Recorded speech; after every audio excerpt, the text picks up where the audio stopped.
Picture this. You driving down a busy street, looking for an address you've never visited before. The rain is starting to smear across the windshield, the traffic is getting heavy, and suddenly you realize you're a little bit lost. What is the very first thing you do? You reach out and turn down the radio. You don't do it because the music is bad, and you don't do it because your ears are connected to your eyes. You do it because you instinctively know that in order to see clearly, you need to stop listening. Most people laugh at this habit, calling it a weird quirk of getting older or a sign of being easily distracted. But in the sanctuary of deep psychology, this is a silent signal of something far more sophisticated. It is a biological marker of cross-modal intelligence. You aren't just turning down the volume. You are engaging in elite energy allocation. You possess a brain that knows exactly how to shut down low-value data to maximize its primary processor when the stakes are high. Welcome to MindUnlockx. As we've talked about before, we don't do motivation, and we definitely don't do surface-level advice. We decode the complex mechanics of the human mind to provide profound psychological insights that help you understand your unique wiring. To understand why your need for silence is a competitive advantage, we have to move past the social noise and dive straight into our first point, the mechanics of the primary processor. The first thing you need to understand about having a high-resolution mind is that your brain operates like a high-performance computer. Most people's brains are running background apps all day, social media notifications, small talk, background music, and surface-level worries. But for the deep thinker, the brain's CPU is dedicated to high-level analysis. When you turn down the music to find an address, you are effectively killing the background apps to give 100% of your processing power to the task at hand. This is superior neural efficiency.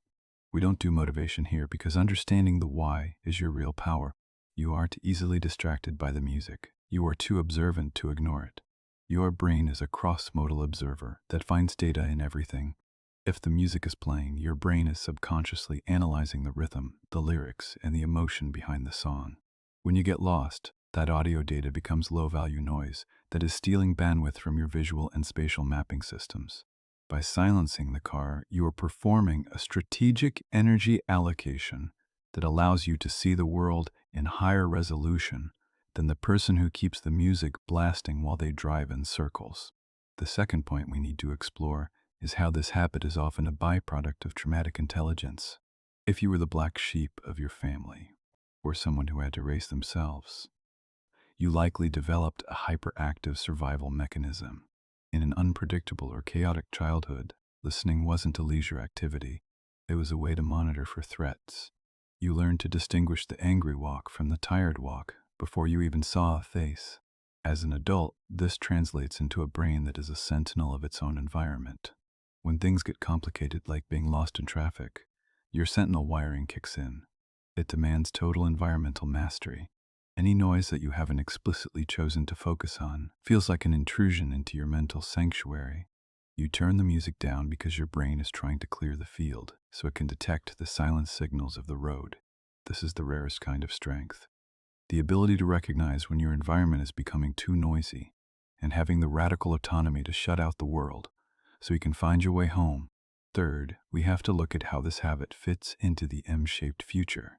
Society often tells you to be a master of one, focusing on a single stream of information.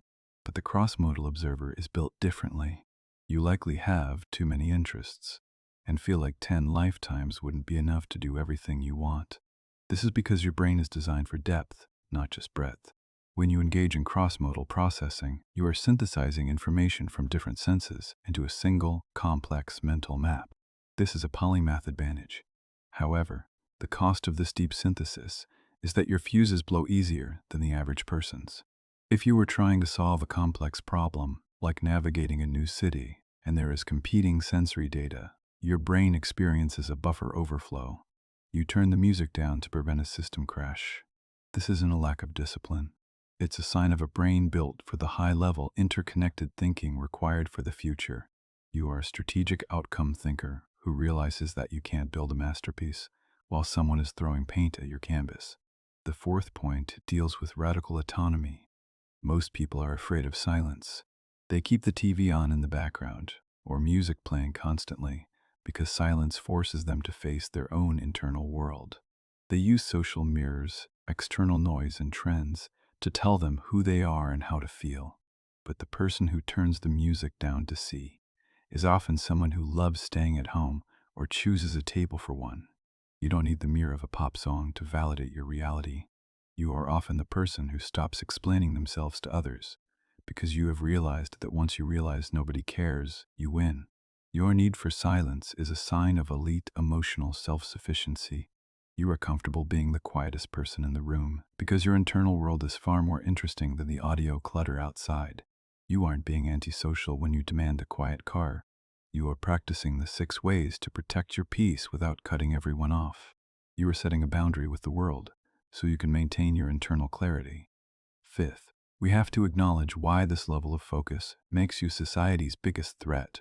We live in an attention economy designed to keep you in a state of constant, low-level distraction. Marketing, social media, and the 9-to-5 grind all rely on you being slightly overwhelmed and easily manipulated. But someone who has the elite cognitive stability to shut down distraction is impossible to control. When you turn down the music, you are making a conscious choice about where your cognitive currency is spent. You are refusing to let an algorithm or a radio DJ dictate your focus while you are performing a task. This is a high mindset trait. It shows that you value root, truth over surface-level entertainment. You are the person who sees everything but stays silent. Because you aren't distracted by the noise, you notice the details others miss. The subtle shift in traffic, the pattern of the streets, and the hidden intentions of those around you. Your silence is your surveillance. The 6th point is defensive resilience. For many who grew up as the black sheep or in the forgotten generation, self-reliance became a way of life. You learn that when things go wrong, you are the only one who can fix them. This creates a sentinel response in the brain. When you are lost, your brain doesn't look for help. It looks for clarity. The music becomes an obstacle to that clarity. This is why you might also be someone who never posts photos on social media, or who talks to yourself when alone. You are practicing a high-level form of self-correction and internal dialogue. You turn the music down so you can hear your own internal GPS, that voice of traumatic intelligence that has guided you through much harder situations than a missed turn. You are a goal-oriented walker of your own life, and you refuse to let any audio drag slow down your arrival at your destination. Finally, we arrive at the 7th point, the sanctuary of the quiet mind. At MindUnlockx, we believe that clarity is the ultimate luxury in a noisy world. If you are someone who needs to turn the volume down to see, you are likely a deep thinker who is constantly processing the hidden layers of human behavior. You aren't weird or old. You are a cross-modal observer who values high-resolution perception over low-resolution noise. Your habit of seeking silence is a sign that you are impossible to manipulate. Because you have a clear frequency that you operate on, you are one of the rare minds who understands that in order to truly find your way, whether it's to a new address or a new stage in life, you have to be willing to shut out the music of the crowd and listen to the rhythm of your own internal focus. You have realized that when you stop apologizing for your need for silence, you become unstoppable. So the next time you reach for that volume knob, because the traffic is getting too loud for you to see the road, don't let anyone tell you you're being dramatic. Realize that you are practicing elite energy allocation. You are a sentinel in a world of sleepers. A deep thinker who knows how to protect their quiet mind at all costs. You possess the metacognitive power to focus on the strategic outcome, while everyone else is lost in the static. If this description felt like it was written specifically for you, if you are a cross-modal observer who finally feels understood, let me know in the comments. Do you have other weird habits that help you find clarity in this noisy world? If you're tired of surface-level advice and want to keep decoding the hidden psychology of your unique traits, make sure to hit that subscribe button. Join our sanctuary here at MindUnlockx, where we turn everyday habits into profound psychological insights. Thank you for watching, and keep your focus sharp. Your silence isn't a weakness, it's your greatest competitive advantage.